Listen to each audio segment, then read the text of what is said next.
Okay, अब हम start करते हैं। क्रॉनिक इन्वेसिव साइनसाइटिस की ट्रीटमेंट जो है वो बेसिकली क्रॉनिक कंडीशन है, तो उसकी ट्रीटमेंट भी बेसिकली हम लोग सर्जरी करते हैं, लेकिन यहाँ लिखी नहीं हुई कि हम लोग सर्जरी करेंगे नहीं करेंगे। क्रॉनिक कंडीशन है उसकी हम लोग सर्जरी करते हैं, ये हमारा हमें पता है क्रॉनिक, लेकिन यहाँ ना लिखी नहीं। अच्छा, अब हम आते हैं।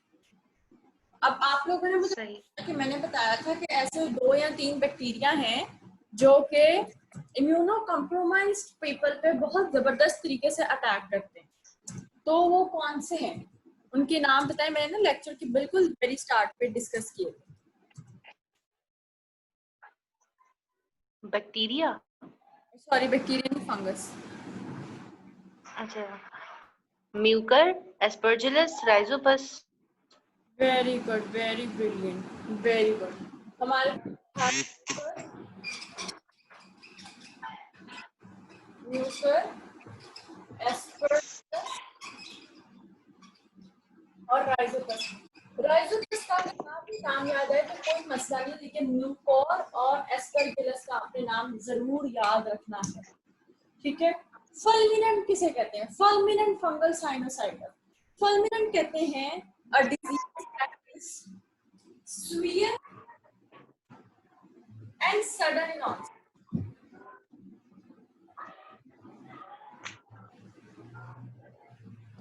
और ये मैंने बताया स्पेसिफिकली इम्यूनो कॉम्प्रोमाइज लोगों की बीमारी है। जी थैंक यू मोमना, अभी आपने बहुत सही बताया। इम्यूनो कॉम्प्रोमाइज में फंगल साइनसाइटिस एक नॉर्मल या आम तरीके से नहीं होगा, वो बहुत सीवियर होगा और एक सडन इन ऑनसेट होगा। क्यों? Because they have an immuno compromised state in their body. अब हम बात करते हैं म्यूकोर कैसे अटैक करेगा, और साइड बाय साइड हमने जैसे थर्ड ईयर में म्यूकोर और एस्परगिलस का एक डिफरेंस का टेबल बना के याद किया था, इसी तरह हम लोग यहाँ भी पढ़ेंगे कि म्यूकोर, अगर एक इम्यूनो कॉम्प्रोमाइज्ड पर्सन है, उसको म्यूकोर ने अटैक किया हुआ है, या एक इम्यूनो कॉम्प्रोमाइज्ड पर्सन है उसे एस्परगिलस ने अटैक किया हुआ है, तो how would we differentiate grossly एक पेशेंट के सिम्टम्स को देखते हुए हम डिफरेंशिएट कैसे करेंगे? जो म्यूकोर है that is very notorious for causing diseases in diabetic mellitus, diabetes patient हो गया, HIV, जो सारे इम्यूनो कॉम्प्रोमाइज स्टेट है। एस्परगिलस भी यही करता है, लेकिन ये राइनो सेरिब्रल डिजीज कॉज करता है। होता क्या है, सीन कुछ यूं होता है, ये आ गया फेस, ये आ गया नोज, ये आ गया मैक्सिला। हम ना मैक्सिला से उसको समझते हैं, मैक्सिला से पढ़ते हैं। होता क्या है कि जब हमारे पास राइनाइटिस इन्फेक्शन साइनसाइटिस में जाती है, तो फिर साइनसाइटिस, अब साइनसिस के अंदर आ गया हमारे पास कौन? अगर हम म्यूकोर या एस्परगिलस की बात करें तो कोई भी फंगस होगा वो राइनस मतलब राइनो से नोज से साइनस में चला गया, उसने उसकी म्यूकोजल वॉल को इरोड करना है और उसके यहाँ पे ब्लड सप्लाई को कट ऑफ करना है। Basically they travel both through the blood supply, blood vessel से ट्रैवल करते हैं, ब्लड वेसल्स में घुस के उसको नेक्रोज करा देते हैं। ब्लड वेसल्स को जाके ये म्यूकोरमाइकोसिस जो है ये ब्लड वेसल्स में इन्वेड करेंगे और इन्वेड करने के बाद नेक्रोज करा देंगे, tissue will die, the sinus will be dying. Why it will be dying? Because ये blood vessels के अंदर invasion कर देंगे, ब्लड नहीं आगे पहुंचेगा साइनस के पास, तो यहाँ पे इस्केमिक नेक्रोसिस हो जाएगी हमारी।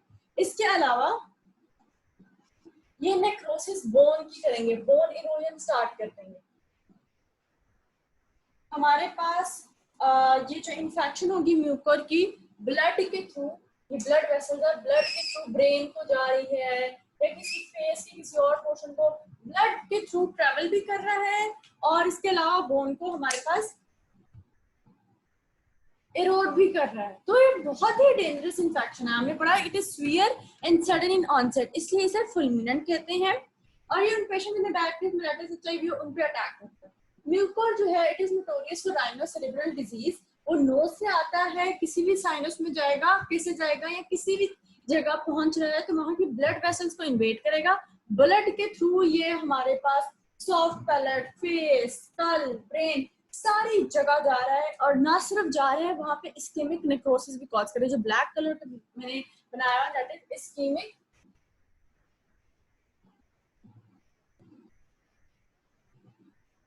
नेक्रोसिस। ठीक है, इस्केमिक नेक्रोसिस भी कॉज कर रहा है। और इस्केमिक नेक्रोसिस जो डेब्रिस है वो ब्लैक कलर देता है। ये चूंकि इस्केमिक नेक्रोसिस में म्यूकोर इस्केमिक नेक्रोसिस कराता है, इट गिव्स ब्लैक कलर। जहां जहां ये डिजीज कॉज करेगा, लेट्स सपोज मैक्सिला को इसने अफेक्ट किया है, it will cause black scar. Let's suppose ये यहाँ अगर आंख थी, आंख के अंदर गया तो इसने आंख को काला कर दिया है, इस्केमिक नेक्रोसिस कराती है, it will cause it black. Let's suppose नीचे चिन थी, चिन के या माउथ पे गया है, इसने उस साइड पे फंगल इन्फेक्शन करा दी है, वो एरिया ब्लैक हो जाएगा। ब्लैक क्यों हो रहा है शहनाज, आप मुझे बताएंगी? जहां जा रहा है अगर इन्फेक्ट कर रहा है वो एरिया ब्लैक क्यों हो रहा है?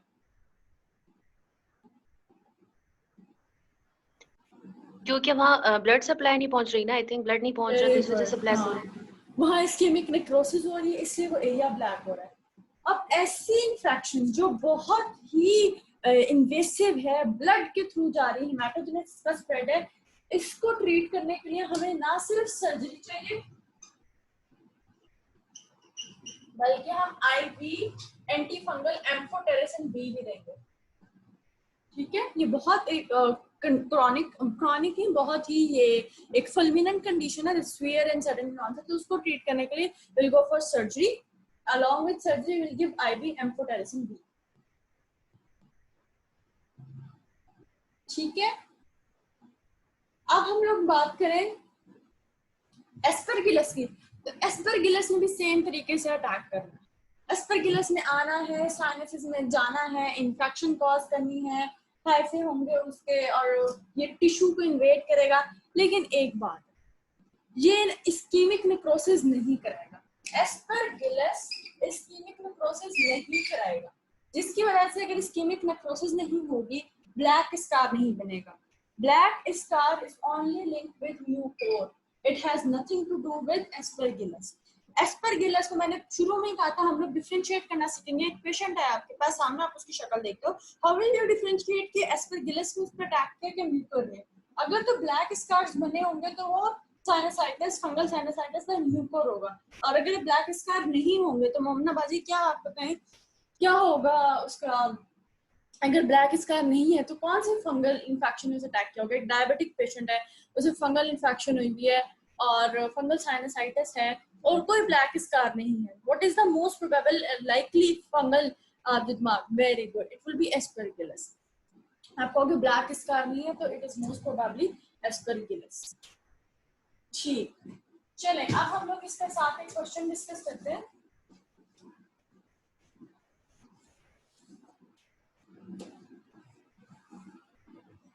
इसके बाद हम लोग will discuss a question from the past paper.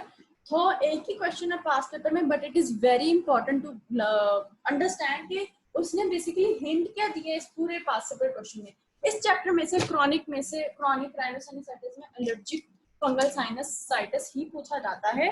और एक और बात आपको मैं एक जस्ट मैंने इसलिए उस पूरे चैप्टर को इतनी इंपॉर्टेंस दी क्योंकि उसमें सारी बहुत थोड़ी चीजें, एक फंगल साइनसाइटिस और एक और मैं बात बता देती हूँ, क्रॉनिक राइनोसाइनसाइटिस। जब भी एक्यूट इंफेक्शन क्रॉनिक में एक्सरबेट कर जाती है, मतलब एक पर्सन जैसे 3 महीने से छींके आ रही है, 3 महीने से नजला है, 3 महीने से जुकाम है, तो वो 2 कंडीशन के साथ रिजल्ट कर सकता है। Chronic rhinosinusitis with polyposis और या chronic rhinosinusitis without polyposis।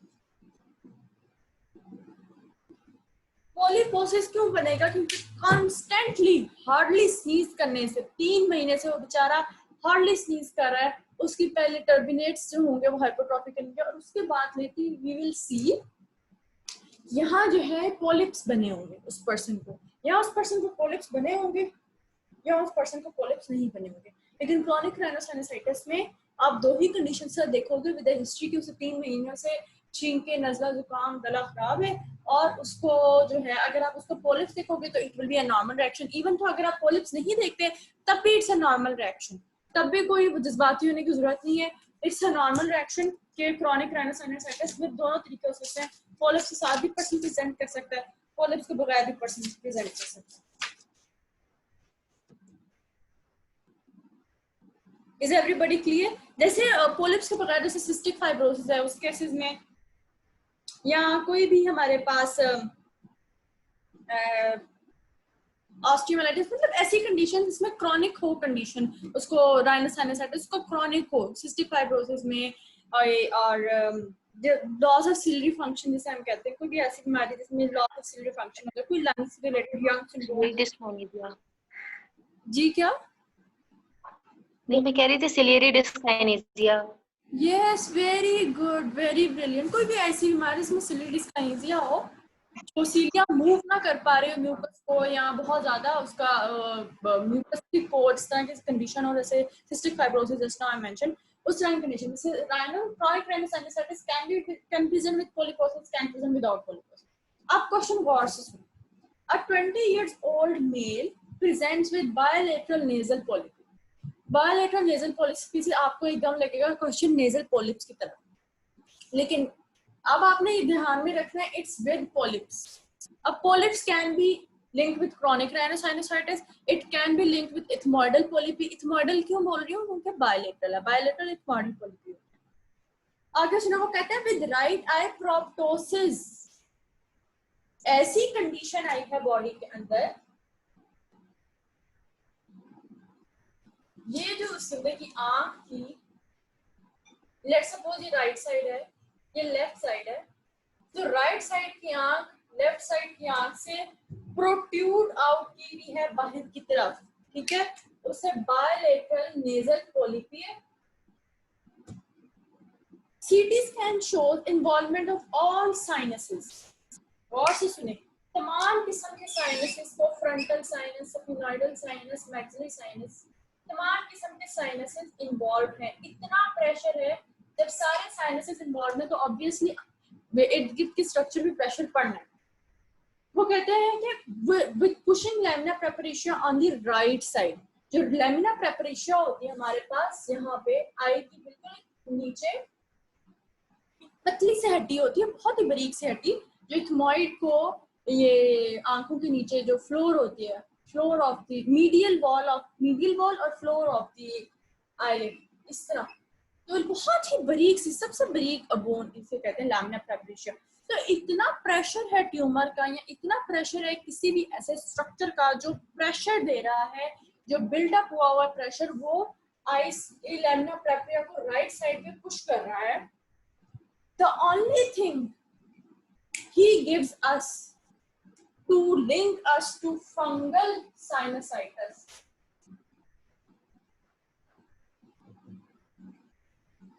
is his last word. Last word वो कहता है there is a double density sign. Please write it down. A 20-year-old male presents with bilateral nasal polypi with right-sided proptosis. CT scan shows involvement of all किस्म के sinuses pushing the lamina towards the right side. यह left की right side पे push कर रहा है, ये भी लैमिना को राइट साइड पे पुश कर रहा है, and it shows a double density sign. Double density sign उसने वर्ड यूज किया है स्पेसिफिकली। डबल डेंसिटी साइन हम कहते हैं, हम यूज करते हैं फंगल साइनसाइटिस। हमने पढ़ा था हाइपर डेंस हो जाती है, when the maxilla becomes hyper dense they give a double density sign. दो किस्म की डेंसिटीज नजर आती है, हाइपर डेंस फंगाई एक तरफ हो जाते हैं, हाइपर डेंस फंगाई एक तरफ, और दूसरा जो नॉर्मल डेंसिटी होगी वो एक तरफ। Are you getting that? ये डबल डेंसिटी साइन प्लीज एक बार दोबारा रिपीट कर दीजिए। मैं रिपीट करती हूँ, डबल डेंसिटी साइन से मुराद ये है कि हमारे पास दो डेंसिटीज आएंगी। इतना क्लियर जी है ना? दो डेंसिटीज आएंगी हमारे पास, डबल जो होगा डेंसिटी होगी। अब जहां भी कि डबल डेंसिटी है, इसका मतलब ये कि एक डेंसिटी दूसरी डेंसिटी से डिफर करेगी। हमने पढ़ा कि जब भी हम लोग सीटी लेट्स सपोज ये एक है हमारे पास साइनस, हमने पढ़ा कि जब भी हम लोग सीटी स्कैन कराते हैं फंगल साइनसाइटिस के लिए और हमारे पास जो है फंगल इंफेक्शन होती है वो हाइपर डेंस हमें मिलती है। मतलब अगर मैक्सिला की डेंसिटी नॉर्मली 1 है तो हमें फंगल साइनसाइटिस 2 मिलेगा, हाइपर डेंस मिलेगा, एक्सेसिव डेंसिटी के साथ मिलेगा। डबल डेंसिटी साइन का मतलब ये है कि उसमें दो किस्म की डेंसिटी होगी, एक जो नॉर्मल डेंसिटी है वो होगी, दूसरा जो फंगल डेंसिटी होगी वो होगी। Two densities will be found, double density sign. Clear? Shahnaz समझ आई आपको? जी जी आ गई, ठीक क्लियर है, है। तो इसलिए ये ऐसा पॉइंट है जिससे हम कहेंगे कि it is acute allergy, this is fungal sinusitis. ठीक है, और मोस्ट प्रोबेबली 20 इयर्स का एज का मेल है और बायलेटरल नेजल पॉलिपी। अच्छा, उसे बायलेटरल नेजल पॉलिपी है। नेजल पॉलिपी मैंने बताया कि इथमोइडल के साथ भी होती है, बायलेटरल इथमोइडल के साथ होती है। नेजल पॉलिपी यूजुअली जो है एलर्जी के साथ भी लिंक होती है। ठीक है, इसलिए हम लोग इसे एलर्जिक फंगल साइनोसाइटिस कहेंगे। मैं ना एक बार रिपीट कर देती हूँ, हमने 4 किस्म के आज फंगल साइनोसाइटिस पढ़े हैं और उसमें हम लोगों ने पढ़ा कि किस किस्म के जो है फंगल साइनोसाइटिस प्रेजेंट कर सकते हैं। एक हम लोगों ने पढ़ा फंगल साइनोसाइटिस का कि वैरायटीज ऑफ फंगल इन्फेक्शंस है, उसमें से एक होती है जो फंगल बॉल बनाती है, जो आपको सीटी स्कैन पे हाइपरडेंस फंगल बॉल नजर आएगा। दूसरा है एलर्जिक फंगल साइनोसाइटिस, जिसमें एलर्जी हो जाती है उस फंगल साइनस की इन्फेक्शन, जो फंगस आया हुआ बॉडी के अंदर उसके अगेंस्ट एलर्जी हो जाती है। एलर्जी हमें पता है मोस्ट कॉमनली प्रेजेंट करती है पॉलिपी से। ये चूंकि हमारे बैकग्राउंड में नॉलेज में है इसलिए हम लोग जो है इसको याद रख सकते हैं कि जो एलर्जी है वो पॉलिपी से नॉर्मली हम लोग जैसे पॉलिप के चैप्टर में भी पढ़ा होगा एलर्जिक राइनाइटिस भी पढ़ेंगे ना, या राइनोसाइनसाइटिस, उसमें भी आप पढ़ेंगे कि मोस्ट कॉमन एलर्जी जो है उसका पॉलिपी से बहुत ज्यादा कनेक्शन है। ठीक, दूसरा पॉइंट था एलर्जिक, जी जी आप ये एलर्जी है, ये वाला जो क्वेश्चन है ना, क्वेश्चन का आंसर है एलर्जिक फंगल साइनोसाइटिस, क्योंकि उसे पॉलिपी बनी हुई। ठीक है, हमने दूसरा पढ़ा एलर्जिक फंगल साइनोसाइटिस। तीसरा जो हमारा था इन्फेक्शन, फंगल इन्फेक्शन जिसमें बोन इरोजन भी हुई, वो था chronic invasive sinusitis. Chronic invasive sinusitis में हमने पढ़ा था कि पूरा का पूरा रेडियो ओपेक हो जाता है वो साइनस, पूरा का पूरा बहुत बर्बाद हो जाता है। और फिर क्योंकि वो क्रॉनिक था इसलिए हमारे पास मैक्रोफेजेस और वहाँ पे जाइंट सेल्स हमें हिस्टोपैथोलॉजी पे देखे थे अलॉन्ग विद हाइप। जो चौथा केस था फुलमिनेंट हमारे पास फंगल साइनसाइटिस। फुलमिनेंट मतलब severe and sudden in onset, और वो उन पेशेंट्स में होता था जो इम्यूनो कॉम्प्रोमाइज्ड होते थे, लाइक डायबिटीज हो या एचआईवी का हो। उसमें म्यूकर था और दूसरा एस्परगिलस था, उसका कंपैरिजन था। म्यूकर और एस्परगिलस का सेम अटैक था, सेम मैकेनिज्म ऑफ अटैक था, एक्सेप्ट कि इसके में नेक्रोसिस नहीं होती, जिसकी वजह से ब्लैक स्कार एस्परगिलस में नहीं बनता। मैंने आज का पूरा जो टॉपिक है वो रिवाइज करा दिया है। Is that clear to you? Yes. ठीक, अब मुझे बताएं कि इसका आंसर क्या था। एक पर्सन को बायलेटरल नेजल पॉलिपी है, डबल डेंसिटी साइन है, सारे साइनसेस इन्वॉल्व हैं और आई जो है प्रोप्टोस आउट करी। आई तो पिछले प्रोप्टोसिस पे है क्योंकि जो इसके सारे साइनस हमने पढ़ा था कि मैक्सिलरी साइनस अगर फुल हो जाए एक्यूट में तो ये जो है आई की फ्लोर को इरोड करता है, प्रोप्टोसिस करा देता है, ऑर्बिटल सेलुलाइटिस करा देता है, फ्रंटल भी इस तरह फ्रंटल साइनसाइटिस करा देता है। थैंक यू मोमना बाजी, आपने बिल्कुल सही बताया, it is allergic fungal sinusitis. Question का आंसर एलर्जिक फंगल साइनसाइटिस है। ठीक है, आप बताएं कि इसको ट्रीट कैसे करेंगे। एक पेशेंट आपके पास आया है, उसको ट्रीट कैसे करेंगे?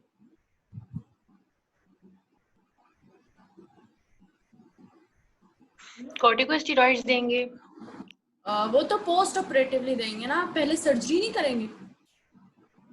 जी सर्जरी करेंगे। सर्जरी, सबसे पहले सर्जरी करके इसे सारा धोएंगे, इनके सारे जहाँ जहाँ फंगस है वहाँ धोएंगे, उसके बाद पोस्ट ऑपरेटिवली हम स्टेरॉइड दे देंगे और यहाँ कोई एंटी फंगल भी प्रिस्क्राइब कर सकते हैं। Is everybody clear?